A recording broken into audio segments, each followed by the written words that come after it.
Hello guys, hello. This is for sign Leo Aries Sagittarius. Welcome dito sa aking channel, Kapalaran 888. Welcome. Alamin natin guys kung anong messages, vibration, gabay, energy para sa inyong lahat. Okay, fire sign.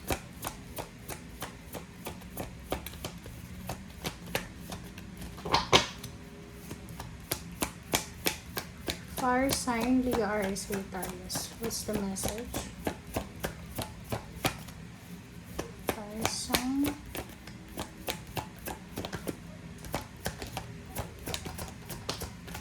Alright. Wow, change. Nine of Pentacles, 9 of Cups. Ang galing.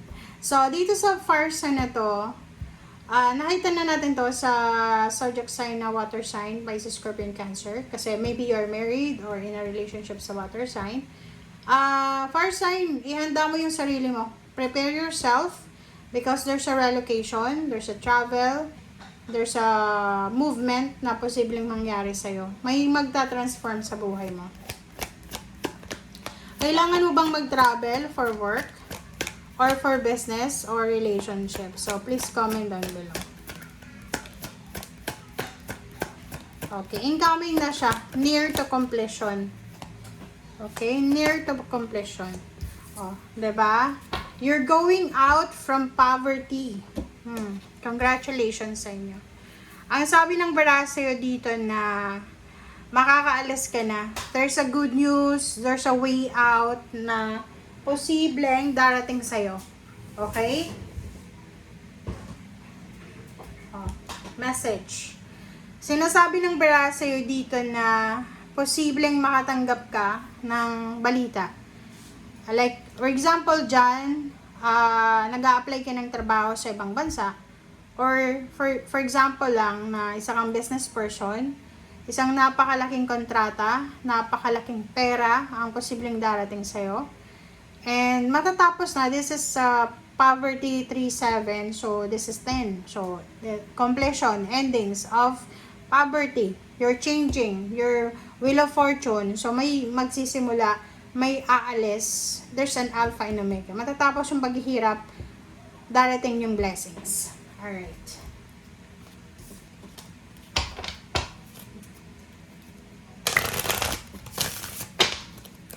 Okay. Yes. Oh, diba? It's a yes. It's a yes card. So, congratulations, fire sign ha. Kasi, sa barahan mong yan, this is parang a confirmation. A yes card, a confirmation. You will receive a confirmation letter, invitation, promotion. Kung naglo-loan ka ng pera sa bangko, approval na letter. So, contract signing. Pwedeng lilipat ka ng bahay, lilipat ka ng career, lilipat ka ng bansa, ng zip code. So, maraming posibleng pagbabago ang magaganap sa buhay mo.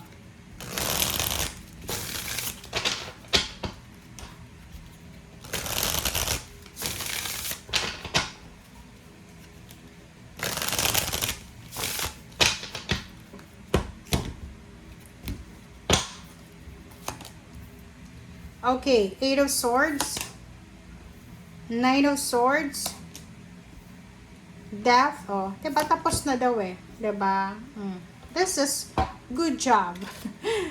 Diba, tingnan mo to, yung 8 of Swords mo dito, fire sign, so maraming restrictions ka na pinagdaanan, marami kang pagsubok na pinagdaanan, emotional or financial.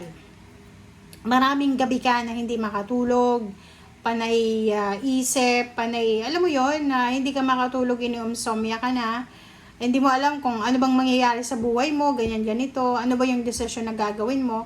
So, yung restrictions, yung delays, yung hang-ups, yung mga postponement na yan, yung feeling trap mo, ay posibleng tapos na siya. Okay? Matatapos siya sa 2 araw na ito. It's an ending of financial problems. It's a positive news na there's a lump sum of money coming. Okay? Congratulations sa iyo, fire sign. Kasi tapos na yung paghihirap mo. Nandito ka na sa new beginnings na matagal mo nang tinatrabaho or pinapangarap. Alright, let's check for the 8 of Swords.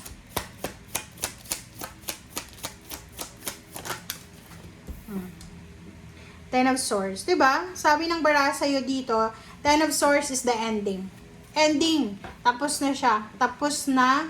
This is the recovery. This is the ending. This is the, parang ano, the end.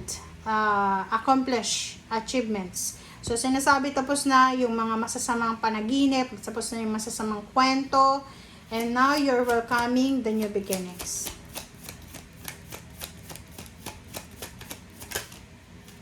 Alright. Oh, Hangman. Tapos na, talaga.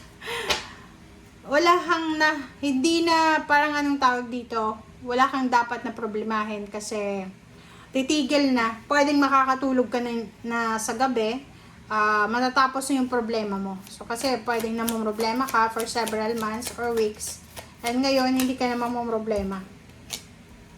The Chariot. Diba?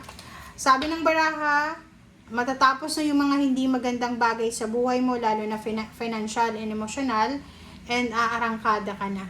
The Chariot, this is the movement. So, sinasabi ng baraha, after matapos ng paghihirap mo, after matapos yung problema mo, darating yung napakalaking tagumpay para sa'yo. This is the hard-earned success. So, sinasabi, lahat ng sacrifices mo, lahat ng anong tawag dito, lahat ng sacrifices, lahat ng mga iniyak mo, niluha mo, whatever man yan, ay andito na yung tagumpay. Okay? Okay. So, Four of Wands and the Ten of Pentacles. So, nakikita ko sa'yo dito na sobrang security and stability ang posibleng makukuha mo. Financially, sinasabi ng baraha na you will be super secured. If you're planning to get married or build your dream house, sinasabi ng baraha dito na makukuha mo siya. Okay, meron kang minamanifest. Meron kang minamanifest na pera by the end of this year. And nakikita natin dito na possible, possible. Everything is possible. Okay, last card tayo, guys. Okay, so this is Eight of Pentacles. Chab.